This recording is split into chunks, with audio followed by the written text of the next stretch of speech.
എല്ലാ സുഹൃത്തുക്കൾക്കും ലൈഫ് വിഷനിലേക്ക് ഒരിക്കൽ കൂടി സ്വാഗതം ചെയ്യുന്നു. ഇന്ന് മനോരമയിൽ കണ്ട ഒരു വാർത്തയെക്കുറിച്ചാണ് ഞാൻ ഈ വീഡിയോ ചെയ്യുന്നത്. എല്ലാവരും ഒന്ന് ശ്രദ്ധിക്കുക. അതിൽ നമ്മുടെ കൊയിന്തം മാസ്റ്ററുടെ പ്രസ്താവനയായിട്ടാണ് അറിയാൻ സാധിച്ചത്. അതായത് തെറ്റുപറ്റി, CPM-ന് തെറ്റുപറ്റി, എന്നാൽ അത് ഞങ്ങൾക്കല്ല പാർട്ടിക്കാണ്. ഞങ്ങളെന്ന് പറഞ്ഞാലാണ് ഗോവിന്ദനും പിണറായിയും. ബാക്കി ഇവർക്ക് കുഴപ്പമൊന്നുമില്ല. മറ്റുള്ള ഈ അന്തം കമ്മികളെന്ന് പറയുന്ന മറ്റുള്ള ചോട്ടായും മോട്ടായുമുള്ള നേതാക്കന്മാർക്കാണ്, അവരാണ് പാർട്ടി, അവർക്കാണ് തെറ്റുപറ്റിയെന്ന്. എന്തൊരു അസംബന്ധമായ പ്രസ്താവനകളാണ്. ഈ നേതാക്കന്മാരെയാണ് ചുമരിലേറ്റി നേതാവെന്നും പറഞ്ഞ് കൊണ്ടു നടന്ന് അവസാനം ഒന്നുമില്ലാതെ പോലീസിൻ്റെ വലയത്തിൽപ്പെട്ട് ഇപ്പോൾ ജയിലെണ്ണിക്കൊണ്ട് 26 എണ്ണം. എന്നാലും മനസ്സിലായില്ല. ഈ ഗോവിന്ദന് ഏതർത്ഥത്തിലാണ് ഇദ്ദേഹത്തിന് ഒരു സെക്രട്ടറി ആയിരിക്കാനുള്ള ഒരു യോഗ്യത പോലുമില്ല. യോഗ്യതയില്ലാത്തവരെ യോഗ്യതയുണ്ടെന്ന് കാട്ടിക്കൂട്ടി ഉണ്ടാക്കിയെടുത്തൊരു ഭരണകൂട്ടമായിരുന്നല്ലോ പിണറായിയുടേത് കഴിഞ്ഞുപോയ 10 വർഷക്കാലം സംഭവിച്ചത്. ഒരു കയർ പ്രൊഡക്ഷനെ കൂട്ടി ബിരുദം നേടിയ ഒരു മഹാവ്യക്തി അവസാനം എന്തോ സാമ്പത്തിക ഡോക്ടറേറ്റ് കിട്ടിയതുപോലെ ആക്കിയെടുത്തു. ഒരു 5 വർഷക്കാലം അങ്ങേര് ഒരു കിഫ്ബി എന്നും എന്തോ ഒരു സംവിധാനവുമായി നടന്ന് മുച്ചൂട്ട് പിടിപ്പിച്ച് ഇറങ്ങിപ്പോയി. ഇപ്പോൾ എവിടെയാണെന്നറിയില്ല. വല്ലപ്പോഴും കൂടെ വല്ല പ്രസ്ഥാനവും കാണിക്കുമായിരിക്കുക, അറിയില്ല. കിഫ്ബിയിലെ അത് തകർത്ത് തരിപ്പണമാക്കി. ഇപ്പുറത്ത് ഗോവിന്ദനും പിണറായും കൂടെ ചെയ്തത് പാർട്ടിയും തകർത്ത് തരിപ്പണമാക്കി. എന്നിട്ട് അവസാനം പറയുക തെറ്റുപറ്റി ഞങ്ങൾക്കല്ല, അത് പാർട്ടിക്കാണെന്ന്. ആരാണ് ഈ പാർട്ടി? അവിടെ ഒന്ന് പറയണമല്ലോ. സോ ദയവ് ചെയ്ത് അന്തം കമ്മികളായ കമ്മ്യൂണിസ്റ്റുകാർ നിങ്ങളോട് പറയുന്നു, ഇനിയെങ്കിലും നിങ്ങൾ വഞ്ചിക്കപ്പെടരുത്. നിങ്ങളെ പറ്റിക്കുകയാണ് ചെയ്യുന്നത്. അവർക്ക് വേണ്ടതെല്ലാം അത് സ്വത്തായാലും പ്രശസ്തിയായാലും പ്രതാപമായാലും ഒക്കെ അവരുണ്ടാക്കി അവർ സുഖിച്ച് ജീവിക്കുന്ന. ഇത് ഇടയ്ക്കിടയ്ക്ക് നിങ്ങൾ മടയന്മാരാണെന്നുള്ള പ്രസ്താവനകൾ ഇറക്കും. കണ്ടില്ലേ? എത്ര വിചിത്രമായൊരു പ്രസ്താവനയാണ്. തെറ്റ് അവർക്കല്ല, തെറ്റുപറ്റിയത് പാർട്ടിക്കാണെന്ന്. ആരാണ് പാർട്ടി? പാർട്ടി ഇവരല്ലേ, നിങ്ങളല്ലേ. ഗോവിന്ദനും പിണറായിയല്ലേ പാർട്ടി എന്ന് പറയുന്നത്. മുൻവാരികൾ ഏറ്റവും കൂടുതൽ നാളുകൾ വിടുവായിത്തരം വിടുന്നത് KK ബാലൻ. ഇപ്പോൾ ഏതാണ്ട് അങ്ങ് നിർത്തി. പിന്നെ റെജി ലൂക്കോസ്, ആ പണ്ടും കിട്ടുന്ന വളവളാന്ന് പറഞ്ഞ് അതൊന്ന് മാറിക്കിട്ടി. ഇപ്പം അവസാനം ശേഷിക്കുന്ന ഒരു കഥാപാത്രമാണ് മാസ്റ്റർ പോലും. നിനക്ക് മാസ്റ്റർ എന്ന് പറയാൻ തന്നെ എങ്ങനെ സാധിക്കുന്നു? നമുക്കൊന്നും പറയാൻ പറ്റില്ല. പാവം പിടിച്ച തല്ലും ഇടിയും ഒക്കെ മർദ്ദനങ്ങളും ഏറ്റ അണികളെ കൊണ്ട് ഇല്ലാതെയും വേണ്ടാത്തതും ചെയ്യിച്ചു തകർത്ത് തരിപ്പണമാക്കി സ്ഥാനങ്ങളിലെത്തിയവരാണ് ഇവർ. പണ്ട് ഇവിടെ ഒരു സെക്രട്ടറി ഉണ്ടായിരുന്നു, കോടിയേരി ബാലകൃഷ്ണൻ. കോടിയേരി ബാലകൃഷ്ണന് മക്കൾക്കും കുഴപ്പമുണ്ടായപ്പോൾ അന്ന് ED തടയാനോ ഇതിന് തടയാനോ ഒരു പാർട്ടിക്കാരും പോയില്ല. അവർക്കതിൻ്റെ ആവശ്യമുണ്ടെന്ന് പറഞ്ഞുമില്ല. ഇപ്പോഴെന്താണ്?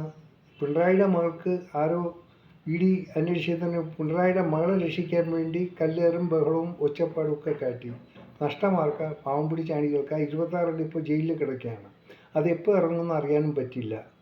അവരുടെ കുടുംബത്തിനുണ്ടായ നഷ്ടം ഇവർക്ക് ഗോവിന്ദന് പറ്റുമോ? ഒന്നുമില്ല, ഒരു നഷ്ടമല്ല. ഗോവിന്ദനും ഇല്ല, അവരെ കാട്ടിക്കൂട്ടി കൊടുത്ത ആൾക്കാരില്ല. എനിക്കറിയാം. അവിടെ നിന്ന് എൻ്റെ വീട്ടിൻ്റെ മുന്നിൽ അടുത്ത് പരിസരത്തുള്ള ഗോഡൗണിൽ വന്ന് സൈക്കിളിൽ വന്ന് നേതാവായിട്ട് തന്നെ ചുമ്മാ കൂലിപ്പണി കയറിയിട്ട് നടന്നവർ മന്ത്രി വരെ എത്തി.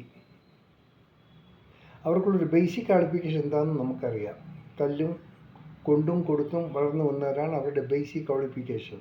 ഞാൻ അതിലേക്കിട്ടൊന്നും കടന്നു പോകില്ല. അത് എനിക്കൊന്നും പറയാനുള്ളൂ. ദൈവം ഇത് കഷ്ടപ്പെട്ട് മക്കളെ വളർത്തി നന്നാക്കാൻ ശ്രമിക്കുന്ന മാതാപിതാക്കളെ, നിങ്ങൾ അന്തം കമ്മികളാണെങ്കിൽ നിങ്ങളുടെ മക്കളോടൊന്ന് ഉപദേശിക്കുക.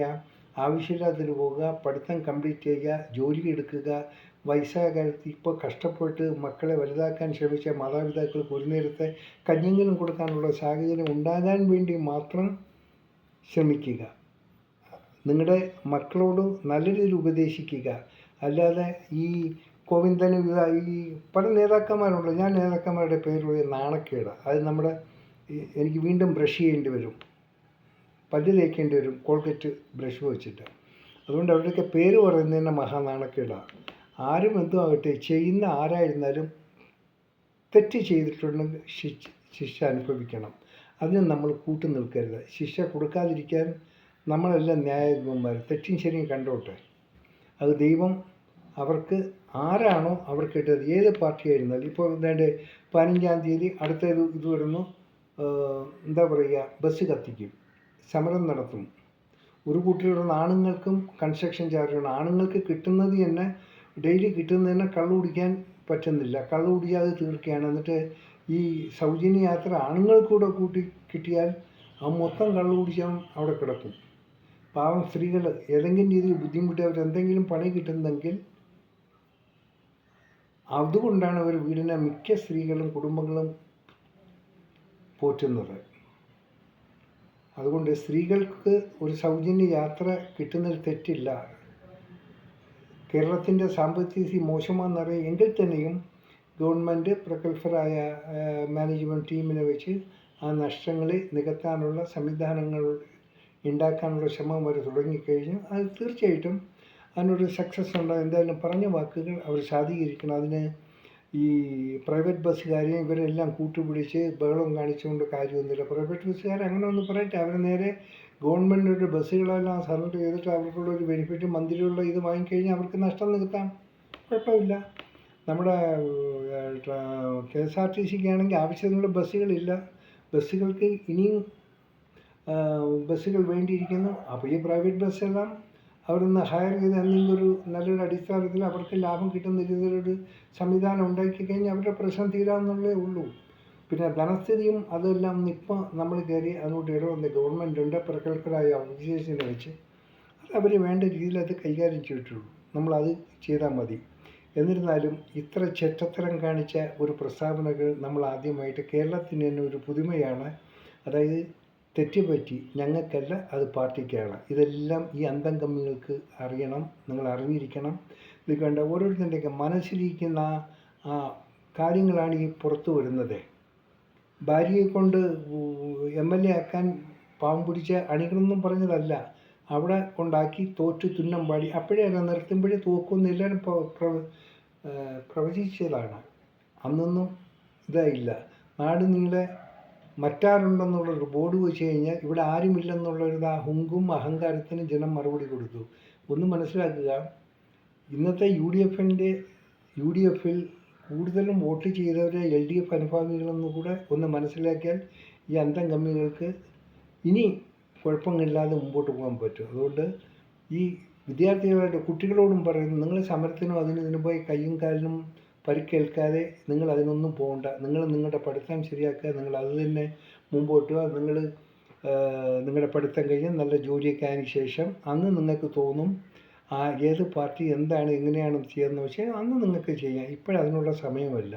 സോ വിദ്യാർത്ഥികളോട് പറയുന്നു, നിങ്ങൾ കഴിയുന്നതും ഈ പോലീസിൻ്റെ മുന്നിൽ പോയി ചാടിക്കൊടുക്കരുത്.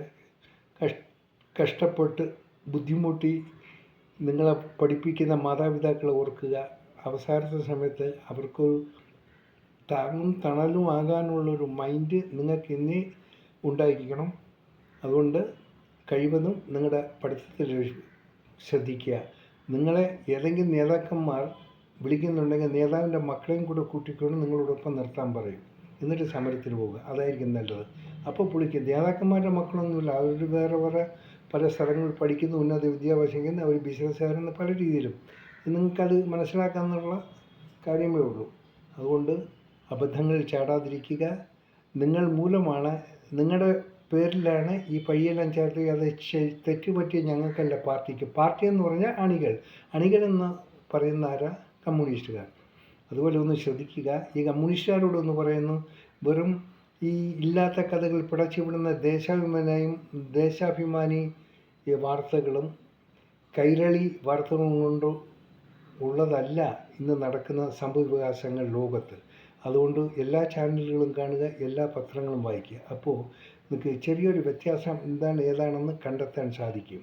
ഒരു ദേശാഭിമാനിയും ഒരു കൈരളിയും കൊണ്ട് മാത്രം തീരുന്നതല്ല ഈ ലോകം, ഈ ന്യൂസും ചാനലുകളും എല്ലാം കാണുക.